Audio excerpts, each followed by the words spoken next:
Kathy, that was absolutely wonderful. I have to say I was on the subcommittee that funded medical research for 20 years and chairman for the last 6. And I was aware of LE, but it was never really forcefully brought to my attention. And talking to Chuck Schumer last year was the right thing to do because it looked like he was going to be our majority chair. But it's no longer the right thing to do. You have to talk to the majority party. And I recommend you going to see Senator Roy Blunt, who's chairman in the Senate side, and Congressman Tom Coles, who is on the House side and the chairman of the committee. You'll find them very receptive, and if you told them you talked to Research America about this, they'll. I give them your name? Yeah, give them my name. You said. Yeah, absolutely. It is so important that public figures like yourself, people who are recognized by the public, get into these games and state what they know about the sides of medical research that people don't hear about. And LE has to be much more expanded so that people are aware of what it means and what it does and what can be done about it. So thank you so much for sharing all of that with us.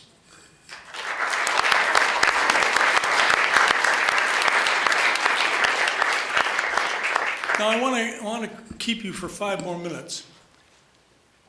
And something that Congressman McKinley said hit a spot with me, and that was, he said, when you talk to policymakers, personalize your family story, whatever it is that research could make a difference in or has made a difference in.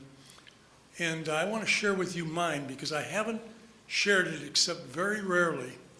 As to why I got interested in medical research. My father was born in 1900. At 18 months, he contracted polio, and it left him crippled and wearing a brace on his right leg all of his life. And I can remember when I was 3 or 4 or 5, wondering where the other father's braces were.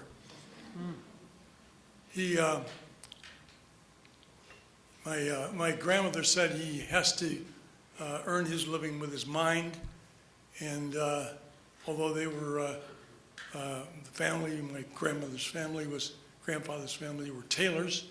They put him through Northwestern University and Harvard Law School. He became a judge and had a 40-year career on the bench. But when I was about 15, the Salk vaccine was discovered. And I said to myself, this could have saved him becoming crippled, and so many people who are in iron lungs could save their lives. And so when now politics is serendipitous, really is. When I first ran for Congress, I'll tell you another part of that story.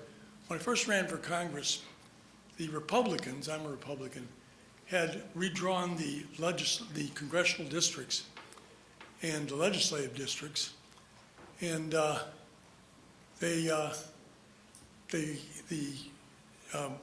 temporary senator leader was living a block from where I was living, and they wanted to save him a district, so they drew it right around his house, which included my house, and put him in an absolutely safe districts. Well, it turned out that he never recovered from the coma that he was in. One of our state senator, ran for his position. A member of the House ran for his position, and it opened up a position for me. My father had died at 71 of a massive heart attack. All they knew to do in those days was to give him nitroglycerin tablets. I mean, that was it. That was it. And he died, and I had run for circuit judge of Cook County, which is a suicide mission for a Republican, at his insistence. And he would have, if he'd lived, talked me out of ever running for legislative office. But he wasn't living. And I had all these friends that had helped me campaign, get 749,000 votes. My opponent got 869,000 votes.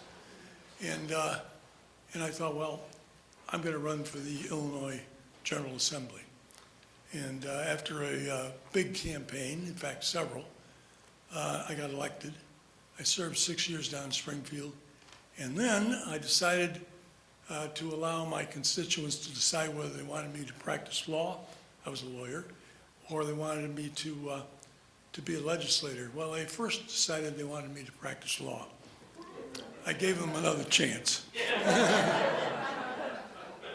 But I was elected to Congress in a special election in 1981, and Bob Michel, who just recently died, who was thereafter the minority leader in the House of Representatives for the Republican Party, had just been elected minority leader.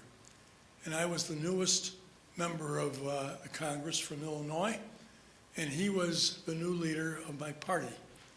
And he was coming off in a position on the Appropriations Committee and as ranking member on the Labor H Subcommittee. And I went to him and said, Bob, I'd really like to be on the Appropriations Committee. I'd like to take your seat, although it would be at the end of the line, on the Labor H Subcommittee. He arranged it for it to happen. And I served on the Labor H Subcommittee, which funds NIH and CDC and ARC, for 20 years, 14 in the minority. And then I got a call one day in 1994 from Newt Gingrich. And he said, John, we are going to win the House of Representatives. We're going to get 52 seats. And I put down the phone. I can remember I put down the phone and said, I wonder what he's smoking. We did win the House of Representatives. I suddenly became chairman of the committee, and my first priority was, because of my experiences, to plus up medical research. And in fact, I did that against very difficult budgetary odds in the House, where I gave an increase to NIH and CDC and everything else in the subcommittee, which consisted of 800 line items, about 40 of which were NIH, were flat funded or cut. And getting that bill passed, as Mike Castle will tell you, would have been an absolute nightmare. Got it passed.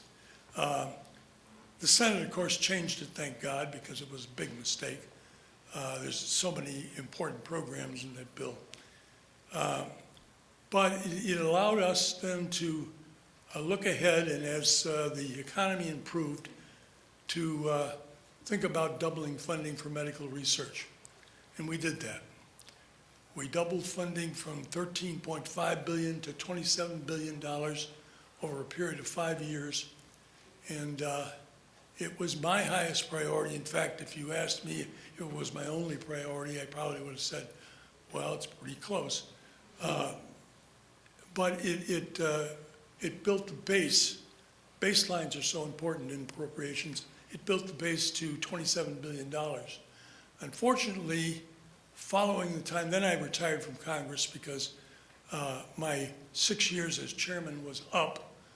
And although I could have stayed and headed another subcommittee of appropriations, I probably would have been kicked out of the Republican Party a few years later. But I retired and got involved in advocacy for medical research, principally through Research America. And Mary reminded me that I've served 12 years as chairman, which is impossibly long, too long. And I will be stepping down today. And we will be electing Mike Castle as our new chair. And I'm really excited about this because I think Mike will do a fabulous job. And I'll talk more about this evening. But anyway, it personalized my story. My father had polio, Salk vaccine was discovered, research funding had provided it.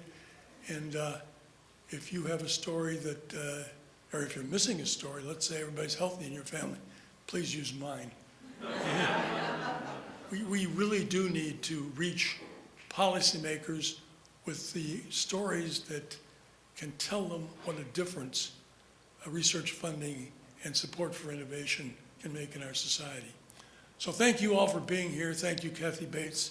Thank you to our Lupus panel. Mary does a fabulous job as the CEO.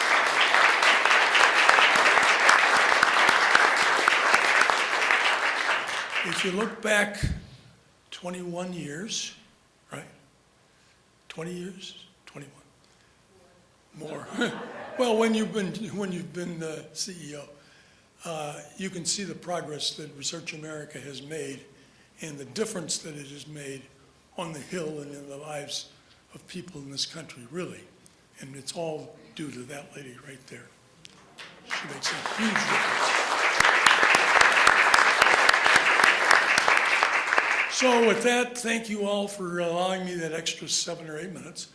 And thank you for being here and making a difference for medical research and innovation. We are adjourned.